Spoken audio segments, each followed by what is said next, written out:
আসসালামু আলাইকুম। প্রিয় শিক্ষার্থীরা, তোমাদের নতুন আরও একটি বাংলা ক্লাসে আবারও স্বাগতম। শওকত ওসমানের তোলপাড় গল্পটি এটি রয়েছে তোমাদের মূল বইয়ের পঞ্চম অধ্যায়ের চতুর্থ পরিচ্ছেদে এবং এই গল্পটি থেকে প্রশ্ন করা হয়েছে গল্প বুঝি এই অংশটুকু। অর্থাৎ আমরা এখানে বেশ কিছু প্রশ্ন তৈরি করার চেষ্টা করব। শিক্ষার্থীরা, সম্পূর্ণ এই ক্লাসটি আমি চেষ্টা করব তোমাদেরকে খুব সুন্দরভাবে এবং সহজভাবে বুঝিয়ে দেওয়ার জন্য। তাই তোমাদের প্রতি অনুরোধ রইল, তোমরা আমাদের এই চ্যানেলে যারা নতুন আর এখনও যারা আমাদের এই চ্যানেলটি সাবস্ক্রাইব করোনি, তোমরা অবশ্যই আমাদের এই কোর্সটিকা ইউটিউব চ্যানেলটি সাবস্ক্রাইব করে রাখবে। তাহলে চলো আজকের ক্লাসটি শুরু করা যাক।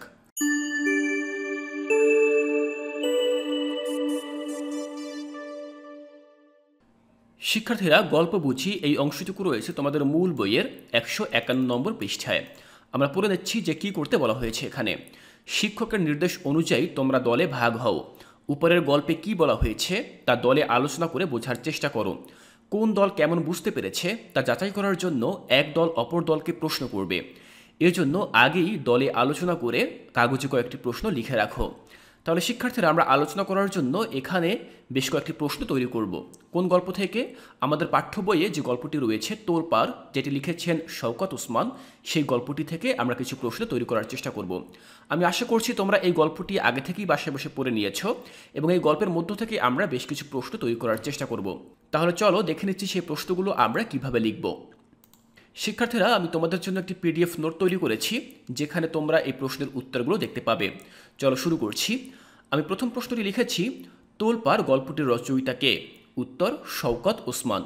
2, তোলপাড় গল্পটি কোন প্রেক্ষাপট নিয়ে রচিত? উত্তর, 1971 সালের মুক্তিযুদ্ধ নিয়ে। 3 নম্বর বলা হয়েছে, সাবুর মায়ের নাম কি? উত্তর, জয়তুন বিবি। এরপরে 4 নম্বর প্রশ্নে বলা হয়েছে, কারা ঢাকা শহরে গুলি করে মানুষ মারছে? উত্তর, পাঞ্জাবি মিলিটারি। 5, সাবু মুখ দিয়ে কথা বের করতে পারে না কেন?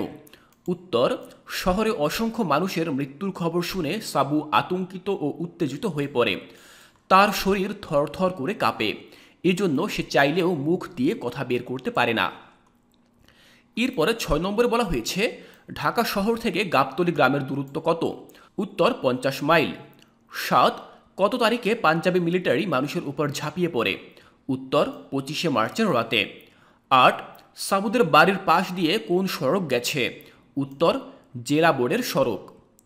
এরপরে 9 নম্বর প্রশ্নে বলা হয়েছে, শহর থেকে ছুটে আসা মানুষের গন্তব্য কোথায়? উত্তর, কুমিল্লা, নোয়াখালী এবং ময়মনসিংহ সহ গারো পাহাড়ের কাছাকাছি নানা এলাকায়।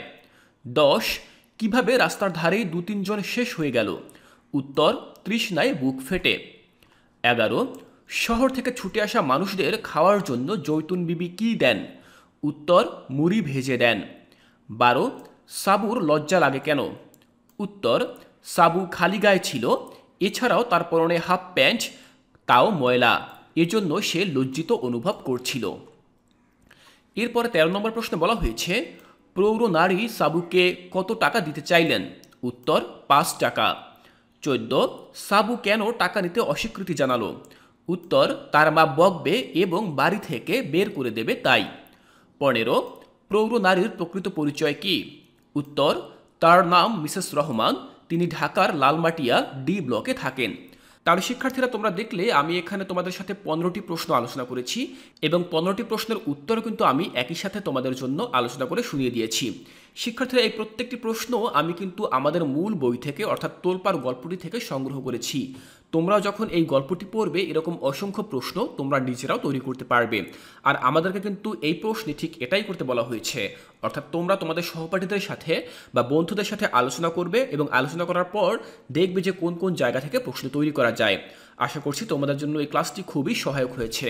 শিক্ষার্থীরা, এর পরবর্তী ক্লাসে আমি আলোচনা করব তোলপাড় গল্পটি নিজের ভাষায় বলো এবং নিজের ভাষায় লেখো। শিক্ষার্থীরা, অর্থাৎ তোলপাড় গল্পের যে মূল ভাব যেটি লেখক আমাদেরকে বোঝাতে চেয়েছেন সেই বিষয়টি আমরা এখানে লেখার চেষ্টা করব। সেই ক্লাসটিও আমি চেষ্টা করব খুবই সুন্দরভাবে সহজভাবে তোমাদেরকে বুঝিয়ে দেওয়ার জন্য। তাই সেই ক্লাসটি দেখার আমন্ত্রণ জানিয়ে আজকের ক্লাসটি এখানেই শেষ করছি।